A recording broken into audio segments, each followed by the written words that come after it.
O'zbekiston Respublikasi va Prezidentimga sadoqat bilan xizmat qilaman. Davlat xavfsizlik xizmatiga endi keling to'liq tanishib o'tamiz, qanday kadrlar jalb etiladi.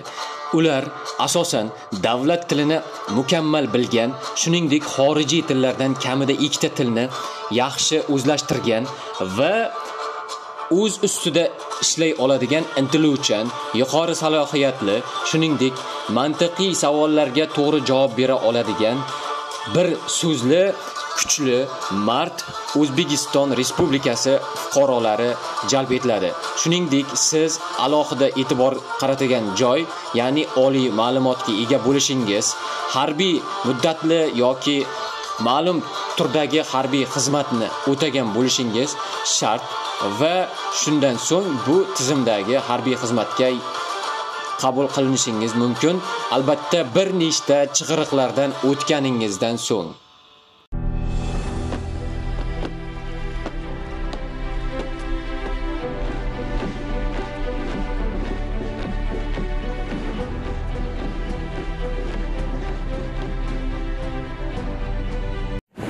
Ligini hamda boshqa davlat manfaatlarini tashqi va ichki tahdidlardan himoya qilishdan, qonuniylikni, qonunchilikni mustahkamlash va qonuniy ustuvorlikni ta'minlashdan, shuningdek davlat xavfsizlik xizmatining vakolatiga kiritilgan huquqbuzarliklarni oldini olish, ularni aniqlash va ularga barham berishdan iborat deyilgan.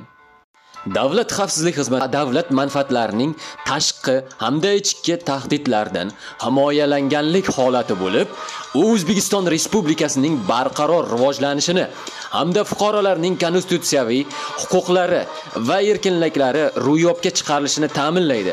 Davlat manfaatlari deganda jamiyatda qonun ustuvorligini, xavfsizlik va barqarorlikni, O'zbekiston Respublikasining konstitutsiyaviy tizimini, suverenitetini, hududiy yaxlitligini, tashqi va ichki tahdidlardan himoya qilishni ta'minlashga bo'lgan davlatning aniqlangan ehtiyojlari. Kontrrazvedka faoliyat, ya'ni chet el davlatlarining, xalqaro va xorijiy tashkilotlarning, guruhlarning hamda ayrim shaxslarning davlat manfaatlariga va xavfsizligiga zarar yetkazayotgan yoki zarar yetkazishga qodir bo'lgan razvedka, diversiya, qo'paruvchilik va buzg'unchilik faoliyatining oldini olish, uni aniqlash hamda unga barham berishga qaratilgan faoliyatdir. Razvedka faoliyati esa chet el davlatlarining maxsus xizmatlari, tashkilotlar, guruhlar va ayrim shaxslarning keltirib chiqaradigan davlat manfaatlariga daxl qiladigan real xavf-xatarlar hamda tahdidlarni aks ettiradigan axborotni qo'lga kiritishga va unga ishlov berishga, shuningdek davlat xavfsizligini ta'minlash hamda davlat manfaatlarini ilgari surishga doir chora-tadbirlar amalga oshirilishga ko'maklashishga qaratilgan faoliyat. Keling endi davlat xavfsizlik xizmatining fuqarolarning yordamiga tayanish prinsipi bilan, ya'ni 9-modda bilan tanishamiz. Davlat xavfsizlik xizmati o'z faoliyatida aholi bilan yaqin aloqada bo'ladi va fuqarolarning yordamiga tayinlanadi deyilgan. Albatta bu xavfsizlikni ta'minlash maqsadida.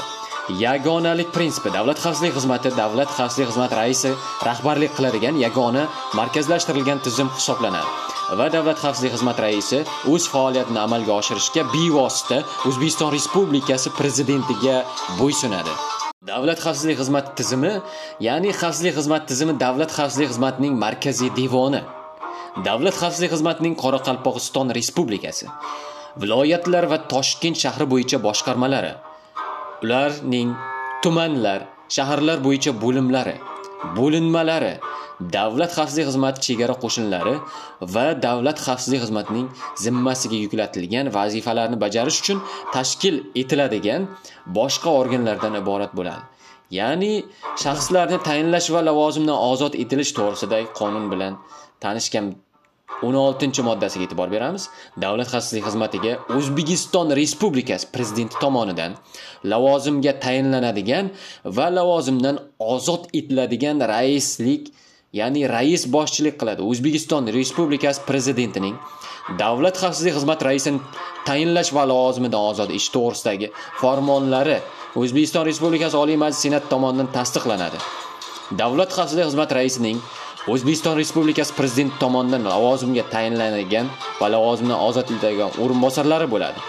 Shuningdek, xizmat hay'ati, Xavfsizlik xizmati davlat xizmatining raisi, uning o'rinbosarlari, markaziy devon bo'linmalarining, davlat xavfsizlik xizmati organlarining boshliqlaridan iborat tarkibda hay'at tuziladi. Hay'atning shaxsiy tarkibi O'zbekiston Respublikasi Prezident tomonidan tasdiqlanadi. Xavfsizlik xizmatining bo'ysunishi va hisobdorligi Prezidentga va unga hisobdordir. Shuningdek, Oliy Majlis Senatining Mudofaa va Xavfsizlik masalalari qo'mitasi o'z faoliyatining asosiy yo'nalishlari yuzasidan muntazam ravishda xabardor etib turadi.